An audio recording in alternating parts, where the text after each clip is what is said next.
Hello, hello tout le monde. Moi c'est Gypsy. Bienvenue pour ce nouveau podcast. Je vais vous partager une réflexion que j'ai eue en lisant l'histoire de Salomon. Après que Salomon ait pris l'engagement de construire le temple de l'Éternel, l'Éternel se tourne vers lui et lui dit ceci.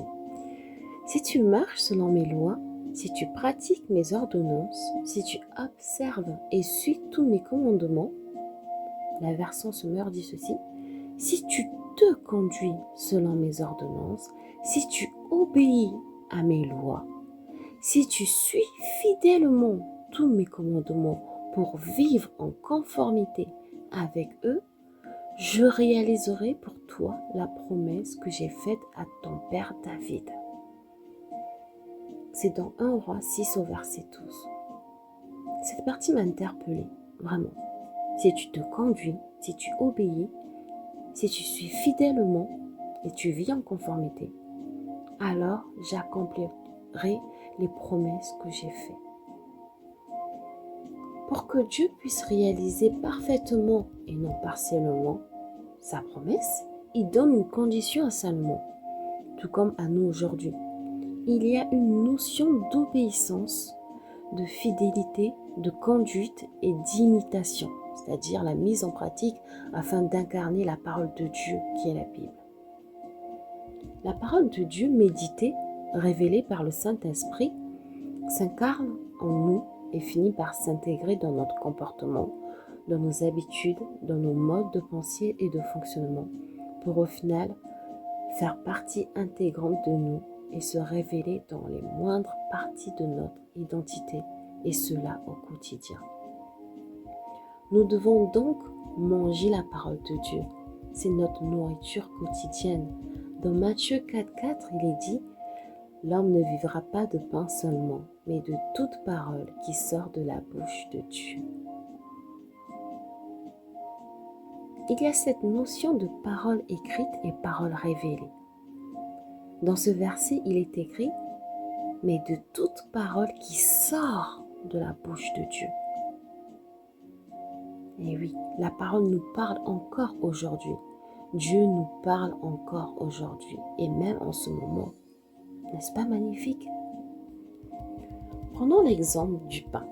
Le pain, la baguette traditionnelle, le pain de campagne ou le pain complet. Tout le monde a son pain, le type de pain qu'il aime. Pour moi, perso, c'est le pain au maïs, j'aime beaucoup. Une fois que l'on mange de ce pain, celui-ci est digéré.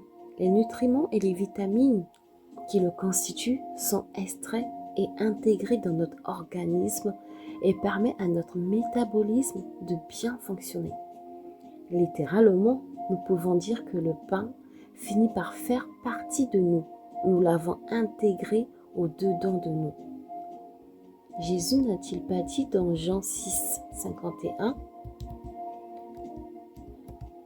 « Je suis le pain vivifiant, le pain qui donne la vie, qui suis descendu du ciel. Si quelqu'un mange de ce pain, il vivra éternellement. Et le pain que je donnerai, c'est ma chair, laquelle je donnerai pour la vie du monde. Il est le pain qui donne la vie.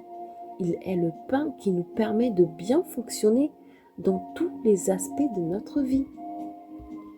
La parole de Dieu nous dit également ceci en Jean 1 au verset 1 à 4.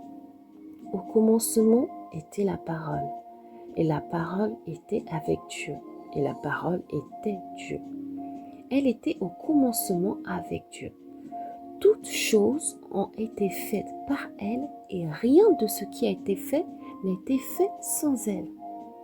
Elle était la vie, et la vie était la lumière des hommes.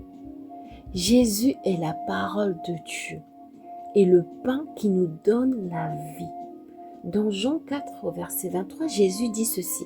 « Si quelqu'un m'aime, il gardera ma parole et mon Père l'aimera.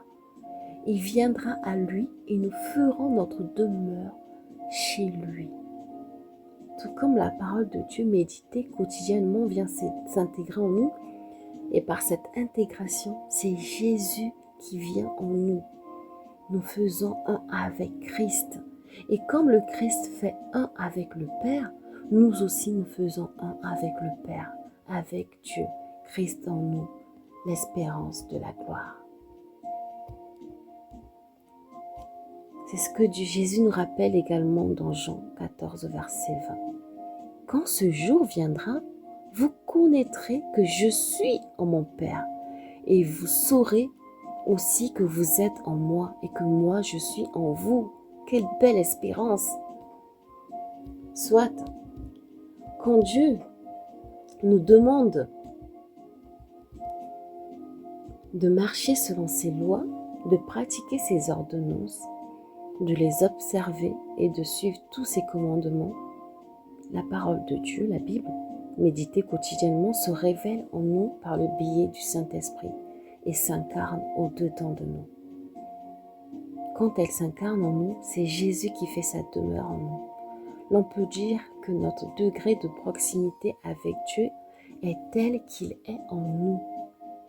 Il nous est alors facile de nous conduire dans l'obéissance en étant fidèles à Dieu et en vivant conformément à sa volonté. Ainsi, Dieu peut accomplir parfaitement ses promesses. Et oui, cette belle espérance, nous pouvons décider de la vivre dès aujourd'hui. Tu peux décider de la vivre dès aujourd'hui, et moi également. Fais avec moi cette prière. Merci Seigneur. Merci mon Dieu pour cette belle espérance.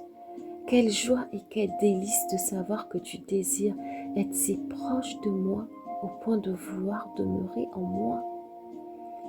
Le désir de mon cœur est de rentrer dans cette profonde relation quotidienne avec toi. Avec mes forces, cela est impossible. Aide-moi à rentrer dans cette relation avec toi, mon Dieu. Aide-moi à rejeter tout ce qui m'empêche d'aller plus loin. Seigneur, montre-moi aujourd'hui ce que je dois laisser tomber. Saint-Esprit, révèle-moi ce qui prend la place dans mon cœur, les idoles que j'ai placées devant mes yeux et qui me conduisent dans les mauvais chemins et qui me détournent de toi. Afin qu'avec ton aide, je prenne la décision aujourd'hui de les abandonner et de ne plus revenir dessus. Je désire rentrer dans cette profonde relation avec toi. Merci Seigneur, parce que je sais que tu es à mes côtés et que tu prends soin de moi et que tu m'aideras. Mon Dieu, que ta volonté soit faite sur ma vie. Accomplis en moi parfaitement tes promesses et dirige ma vie. Au nom de Jésus, j'ai prié. Amen. Ce podcast touche à sa fin en espérant que cela t'a encouragé. N'hésite pas à me laisser un commentaire ou à partager. Pour ne pas louper mes publications, tu peux me suivre sur YouTube ou Instagram. Je te remercie de m'avoir écouté. À lundi prochain. Sois richement béni.